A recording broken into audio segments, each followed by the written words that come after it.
The last thing I remember before the darkness took me was James Bennett's face, wearing an expression I'd never seen before. Was it concern? Fear? Or something else entirely? I couldn't tell because my vision was already blurring, my legs giving out as I collapsed in our company's parking garage. I'm Diana Mitchell, co-founder of Artemis Biotech, and that moment in the parking garage was the last time I would see my business partner and trusted friend for 3 months. 3 months during which he would try to steal everything we built together. The day had started normally enough. James and I were preparing for a crucial board meeting about our breakthrough cancer treatment delivery system. 5 years of research, countless sleepless nights, and our entire life savings had gone into developing this technology. We were weeks away from final FDA approval. The Morgan Group is getting nervous, James had said during our morning coffee ritual. They think the approval process is taking too long. They knew the timeline when they invested, I replied, reviewing our presentation materials. Besides, the preliminary results are exceeding expectations. James had nodded, but something in his expression should have warned me. I'd known him since our days at Stanford Medical School. He was brilliant but always impatient, always looking for shortcuts. What if we explored other options? He suggested. Maybe sell to one of the major pharmaceuticals before approval, and let them control the distribution. I shook my head. You know, that's not why we started this company. We want this treatment to be accessible, not locked behind corporate profits. He'd gone quiet then, that familiar crease between his eyebrows that appeared when he was plotting something. But I was too focused on our upcoming presentation to notice. The headache started around noon. By 2, my vision was blurring. By 4, as I walked to my car to get my backup presentation materials, everything went black. I woke up 3 months later in the intensive care unit at Seattle General. A rare brain aneurysm, they told me. I'd been in a coma for 12 weeks. But as I lay there, trying to piece together what had happened, something felt wrong. Your business partner visited a few times, the nurse mentioned casually. In the beginning, said you've been under a lot of stress with the company. I tried to reach for my phone, but my muscles were too weak from months of inactivity. Can you look up Artemis Biotech for me, please? The nurse pulled out her phone, and I watched her face change as she read. Oh, it says here the company was acquired by Bennett Pharmaceuticals 3 months ago. The founder, James Bennett, consolidated ownership after his partner, after you apparently resigned due to health concerns. The monitors tracking my heart rate spiked. Resigned? Consolidated ownership? My mind raced back to our last conversation, to the thumb drive I always wore on a chain around my neck.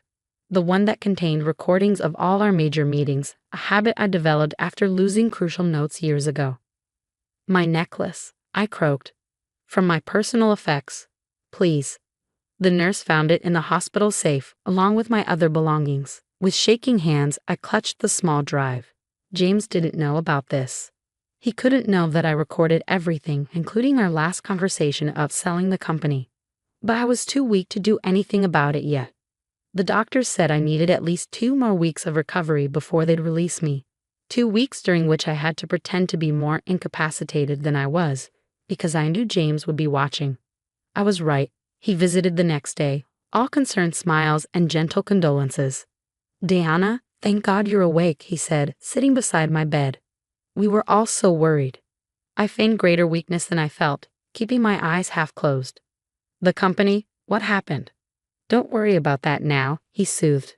Focus on getting better. I had to make some hard decisions while you were unavailable. But it was all for the best. Through my half-closed eyes, I saw that expression again, the one from the parking garage. Now I recognized it, calculation. The treatment, I whispered, is being developed on schedule, he assured me. Under proper corporate oversight now, Bennett Pharmaceuticals has the resources to bring it to market efficiently. Translation. They would control the pricing, the distribution, everything we have fought to prevent. You should rest, he said, standing. I'll have the lawyers send over some paperwork for you to sign once you're stronger. Just finalizing the transfer of your shares, making everything official. I let my eyes close fully, listening to his footsteps retreat. In my hand, hidden under the blanket, I clutched the thumb drive containing his true intentions. That night, using the nurse's phone, I sent a text to Maria Santos, my old friend from law school. Need help. Hospital. Come alone. Tell no one. Maria arrived the next morning, her lawyer face on until she saw me. Then she burst into tears. "My God, Diana, we thought you were dying," James told everyone. "I bet he did," I said grimly. "Listen carefully. I need you to do something for me, and no one can know, especially not James." I handed her the thumb drive and whispered my instructions. Her eyes widened as she listened. "He really didn't know you record everything?" she asked. "A habit he used to tease me about," I smiled weakly. "Called me paranoid for keeping such detailed records." "How long have you been doing this?" "Since the day we founded Artemis. Every major meeting, every significant conversation, including the one where he explicitly agreed never to sell or transfer ownership without mutual consent." Maria's legal mind was already working. The transfer would be invalid. He had no authority. "But he did it anyway," I said. "Used my medical crisis to steal everything. And now he's going to learn why you should never betray someone who keeps receipts." Over the next week, I focused on recovery while Maria quietly gathered intelligence. James had moved fast during my coma, using his family name and connections to push through the ownership transfer. He told our investors I had resigned for health reasons, that I'd agreed to sell my shares before my collapse. But he'd made one crucial mistake. In his rush to seize control, he'd violated dozens of clauses in our operating agreement, all of which I had documented evidence to prove. "The board is meeting next Thursday," Maria reported during one of her visits. "Final approval of the acquisition structure. James is consolidating his power base." "Perfect. That gives us a week to prepare my return." "Diana," Maria hesitated. "Are you sure you're strong enough?" I pushed myself up in the bed, muscles screaming but determination burning. I didn't spend 5 years of my life developing a treatment to help people just to watch him turn it into another profit machine. "I'm not just going to return, I'm going to take everything back." She nodded, understanding the look in my eyes. "I'll set everything in motion. Just promise me one thing." "What?" "When you walk into that boardroom, make sure I'm there to see his face." I smiled, feeling stronger by the minute. "Oh, don't worry. Everyone's going to want to see his face when he realizes what I've got on that thumb drive." James had no idea what was coming. He thought he'd stolen my company while I was fighting for my life. He was about to learn that some battles don't end just because one side is temporarily down. I spent the next few days preparing for war, disguising my recovery progress from the nurses I couldn't trust. Knowing James probably had people watching, every moment of weakness had to look real, every setback convincing. Because next Thursday, I wasn't going to walk into that boardroom as a victim. I was going to walk in as an avenging angel armed with irrefutable proof of his betrayal. And James Bennett was about to learn why you should never underestimate a partner who keeps records of everything, especially one you've left for dead. 3 days before the board meeting, I checked myself out of the hospital against medical advice. The doctors protested, but I had more important medicine to administer, the kind that cures betrayal. Maria had secured a suite at the Four Seasons under her law firm's name. James's people would be watching my house, expecting me to still be in the hospital. We needed complete privacy for what was coming next. The thumb drive contained even more than we hoped, Maria said, spreading documents across the hotel room's desk. "Not just the conversation about never selling, but evidence of his preparations before your accident." I leaned forward, muscles still protesting but mind sharp. "What kind of preparations?" She pulled up an audio file on her laptop. James's voice filled the room, speaking to someone 2 weeks before my collapse. "The FDA approval is taking too long. Diana won't budge on selling, but there might be another way. I've already talked to my father's pharmaceutical company." I felt ice in my veins. "The date on this?" 2 weeks before your aneurysm," Maria confirmed. "And there's more. We found emails to a doctor at Seattle General asking about the statistical likelihood of aneurysms in people your age, particularly under stress. The implications made my hands shake. He didn't just take advantage of my condition. He was counting on it." "We can't prove he caused your aneurysm," Maria cautioned. "But we can prove he was planning this takeover before you got sick. That alone violates at least 15 clauses in your partnership agreement." My phone buzzed. A text from Sarah Wong, our former head of research who had quit the day after James announced the acquisition. "Boss, please tell me you're really alive and fighting back. The new protocols they're implementing. They're changing everything we built. I responded quickly. Very much alive. How would you like your old job back? Her reply was instant. When and where? I've got dozens of emails documenting the changes they're making to the treatment protocols. They're going to price it out of reach for most patients. Exactly what we had fought to prevent. I forwarded her message to Maria. Another witness. Maria nodded. But we need more. The board members who approved the transfer. They were lied to. I finished. And I bet James didn't keep very good records of those lies. A knock at the door made us both freeze. Maria checked the security camera we'd installed. It was Michael Chen, our former CFO, looking nervous. I heard rumors, he said when we let him in. That you were awake, that something big was coming. He looked at me. I saved copies of everything, Diana. All the financial records from before he pushed me out. I smiled. Tell me, Michael, did James follow proper procedures when he transferred the company assets? Michael's answering grin was vicious. Not even close. I've got proof of at least 3 major violations of SEC regulations. Been keeping them safe, waiting for this moment. The pieces were falling into place. Over the next 2 days, more former employees reached out. Each had saved evidence, each had witnessed James's betrayal, and each was eager to help take him down. But our biggest ally came from an unexpected source. Ms. Mitchell. The voice on the phone was elderly, dignified. This is Margaret Bennett, James's mother. I sat up straighter. Margaret Bennett was a legend in biotech circles, though she'd retired years ago. I've been watching what my son did to you, she continued. It's despicable. His father and I taught him better than this. A pause. I have documents you might find interesting. Board meeting minutes that contradict James's version of events. Why help me? I had to ask. Because I believe in what you and James originally set out to do, she replied. Making treatments accessible, not just profitable. He's lost his way. Perhaps it's time for a reminder of what matters. The morning before the board meeting, I stood in front of the mirror in my hotel suite, practicing standing without showing weakness. My body was still recovering, but I couldn't let them see that. Maria burst in, waving her phone. You need to see this. James just sent a press release to the major news outlets. He's announcing Bennett Pharmaceuticals' complete acquisition of Artemis Biotech, claiming you've signed off on everything. Perfect, I smiled. He's just made this much easier. How? Because announcing an acquisition based on fraudulent documents, that's not just a contract violation, that's securities fraud. We spent the final hours preparing everything. Every document, every recording, every piece of evidence carefully organized. The thumb drive's contents backed up in multiple secure locations. At 6 p.m., my phone buzzed with a text from James himself. Heard you checked out of the hospital. Hope you're feeling better. The paperwork for your share transfer is ready whenever you're up for it. I showed Maria the message. Should I respond? She grinned. No need. He'll be seeing you soon enough. That night, I could barely sleep, my mind racing with what was to come. I remembered all the late nights James and I had spent in the lab, dreaming of how our treatment would help people.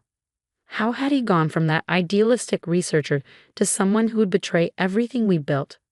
At dawn, I received another unexpected call, this time from Robert Morgan of the Morgan Group, our biggest investor. Just wanted you to know, he said without preamble, we never believed you'd voluntarily walk away. We've been waiting, watching. Tomorrow's board meeting should be interesting. I smiled. You have no idea. Maria arrived early, carrying a garment bag. If we're going to war, we're doing it in style. Inside was a perfectly tailored black suit that made me look less like a recovering patient and more like an avenging CEO. My phone kept buzzing with messages from other employees, investors, even competitors who had heard rumors of my return. Each one added another piece to the puzzle of James's betrayal, another witness to his lies. At 8 a.m., Maria's associate confirmed that James had arrived at the office, looking confident and relaxed as he prepared for what he thought would be a routine board meeting. He just sent out the agenda, the associate reported. First item: finalizing the acquisition and your removal from all corporate documents. I checked my appearance one final time. The woman in the mirror looked powerful, unstoppable. No trace of the hospital patient remained. Ready? Maria asked, holding up the thumb drive that would destroy James's carefully constructed house of lies. I took it, feeling its weight, not just physical, but moral. This small piece of technology contained not just recordings, but the truth about betrayal, about corruption, about the difference between power and right. "The car's waiting," Maria said. "Everyone's in position." I nodded, thinking of James sitting in that boardroom, probably rehearsing how he would announce my official removal from the company we had built together. He had no idea what was coming. "Let's go," I said, stepping toward the door. "It's time to remind James why you should never betray someone who keeps receipts." The drive to Artemis Biotech's headquarters felt surreal. Every familiar landmark brought back memories of building this company, of the dreams we'd had, of the trust James had shattered. But I wasn't going there to reminisce. I was going there to take back what was mine. The elevator ride to the 12th floor of Artemis Biotech felt like ascending to destiny. Standing beside me, Maria clutched her briefcase containing enough evidence to destroy James's carefully constructed lies. Behind us, Sarah Wong and Michael Chen waited silently, each carrying their own documented proof of James's betrayal. "He's just started the meeting," Maria's associate texted, announcing the final phase of the acquisition. Perfect timing. The boardroom doors were closed, but through the glass walls I could see James standing at the head of the table, gesturing confidently as he presented his version of events. The board members sat around the massive oak table, some nodding, others looking uncertain. "Ready?" Maria whispered.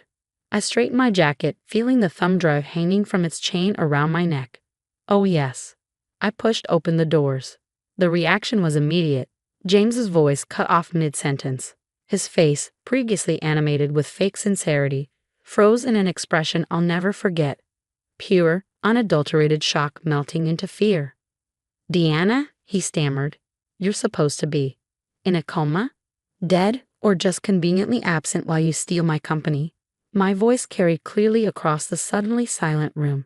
"Sorry to disappoint, James." Board members half rose from their chairs. Robert Morgan, our lead investor, actually smiled. "Ladies and gentlemen," I continued, walking steadily to the center of the room, "I believe there are some details about this acquisition that James forgot to mention. This meeting is private." James tried to recover. "You're no longer." Actually, Maria stepped forward. "Ms. Mitchell very much is still an owner of this company. The documents claiming otherwise were fraudulently filed." "Ridiculous," James scoffed, but his face had gone pale. "We have her resignation, her transfer of shares." "Forged," I cut him off, while I was unconscious. "But then that was the plan all along, wasn't it?" I nodded to Michael, who began distributing packets to each board member. "These are the real financial records, showing unauthorized transfers and multiple violations of SEC regulations. And these," Sarah added, passing out her own documents, "show the changes made to our treatment protocols. Changes that would make the therapy unaffordable for most patients, violating our core mission and FDA approval parameters." James's face had gone from pale to ashen. "The board approved." "The board was lied to," I interrupted again. "You told them I had agreed to sell before my medical emergency. But I have proof that's not true." I unclasped the necklace and held up the thumb drive. "Would you like to hear our last conversation, James? The one where you suggested selling to your father's company and I explicitly refused. Or should we skip to the part where you discussed my convenient medical crisis before it happened?" His eyes fixed on the thumb drive with horror. You recorded." "Everything," I finished. "Every meeting, every conversation. A habit you used to mock, remember? Called me paranoid for documenting everything." The board members were flipping through the packets, murmuring among themselves. Robert Morgan looked up sharply at James. "Is this true?" he demanded.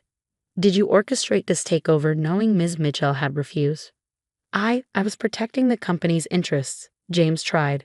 "The delays in FDA approval were normal and expected." I cut in. "As you well knew, what wasn't normal was you contacting doctors about aneurysm statistics weeks before I collapsed." That revelation sent a shockwave through the room. James actually staggered back. "You have no proof." I nodded to Maria, who opened her laptop. James' own voice filled the room. "Yes, doctor, I'm particularly interested in stress-induced aneurysms. Someone about 40, female, under extreme work pressure. The recording cut off into dead silence. Would you like to hear the rest? I asked quietly, or should we move on to the evidence of securities fraud from this morning's press release? This is absurd, James sputtered. You can't just walk in here and... Actually, she can. A new voice spoke from the doorway. Margaret Bennett, James's mother, stepped into the room. And as a major shareholder in Bennett Pharmaceuticals, I'm very interested in hearing about my son's creative business practices. James actually stumbled. Mother, what are you doing? What I should have done months ago, she cut him off. Stopping you from destroying everything your father and I built. The next hour was a blur of revelations. Every piece of evidence was examined, every lie exposed. James tried several times to defend himself, but each attempt was met with another document, another recording, another witness to his betrayal. Finally, Robert Morgan stood up. I believe we've seen enough. I moved to nullify all transfers and acquisitions made during Ms. Mitchell's incapacity, and to remove James Bennett from any position of authority in Artemis Biotech. The vote was unanimous. You can't do this, James whispered, but there was no force behind it anymore. The company needs to return to its original mission, I said firmly, making life-saving treatments accessible to everyone, not just those who can afford premium prices. Margaret stepped forward. Bennett Pharmaceuticals will be withdrawing all claims to Artemis Biotech, and James, she fixed her son with a steel gaze. The family board would like to speak with you. Immediately. As James was led out, looking shell-shocked and defeated, Sarah approached with more documents. The FDA approval came through this morning. The original protocols, not the modified ones. We can proceed as planned. I looked around the boardroom, at the supporters who had helped me fight back, at the board members who now understood the truth, at the company I had nearly lost but have fought to reclaim. Ms. Mitchell, Robert Morgan approached. The board would like to officially reinstate you as CEO, with full control over company direction, assuming you're well enough. I smiled, thinking of all those hours in the hospital planning this moment. Oh, I'm well enough. We have a lot of work to do. In the weeks that followed, the story of James' attempted takeover became a cautionary tale in business circles. Bennett Pharmaceuticals distanced themselves completely, with Margaret Bennett taking a personal interest in ensuring their company ethics were reformed. James, stripped of his positions in both companies, was last seen booking a flight to some remote destination. The SEC investigation into his activities was just beginning. Artemis Biotech not only survived but thrived. Our treatment received full approval, and under the original pricing structure, it would help thousands who couldn't afford existing options. One afternoon, as I sat in my restored office, Sarah brought in a package that had been found in James's desk.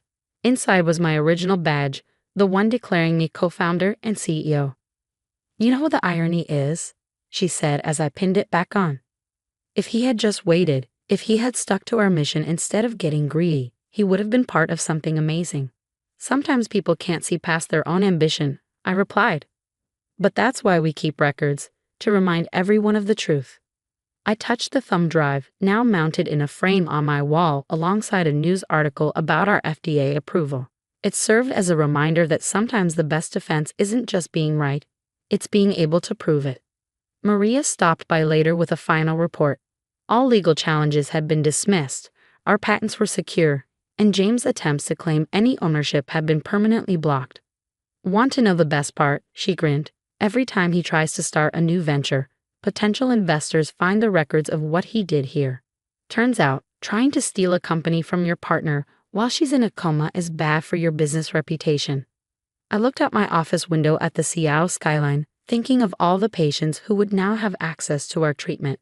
The company wasn't just saved, it was stronger, more focused on its mission than ever. You know, Maria mused, most people would have just fought to get their shares back. But you did more. You exposed the whole scheme, protected the mission, saved the science. Because it was never just about ownership, I replied. It was about doing what's right, and now everyone knows exactly how far some people will go to do what's wrong. That evening, as I prepared to leave, I passed the research lab where James and I had first developed our breakthrough. The lights were on, and through the glass, I could see Sarah and her team working late, dedicated to the mission we'd started years ago. I touched the frame holding the thumb drive one last time. Sometimes the best revenge isn't just exposing a betrayal, it's showing everyone that the truth always finds a way to surface. James had tried to bury me, not realizing that I had planted seeds of truth that would grow into his downfall. He thought my medical crisis was his opportunity, never suspecting that his own words would be his undoing. The company flourished, the treatment helped thousands, and the story of how careful documentation defeated corporate greed became a legend in the biotech world. And every time someone new toured our offices, they would see that framed thumb drive and learn the most important lesson in business. Never betray someone who keeps records of everything, especially when they're fighting to protect something bigger than themselves.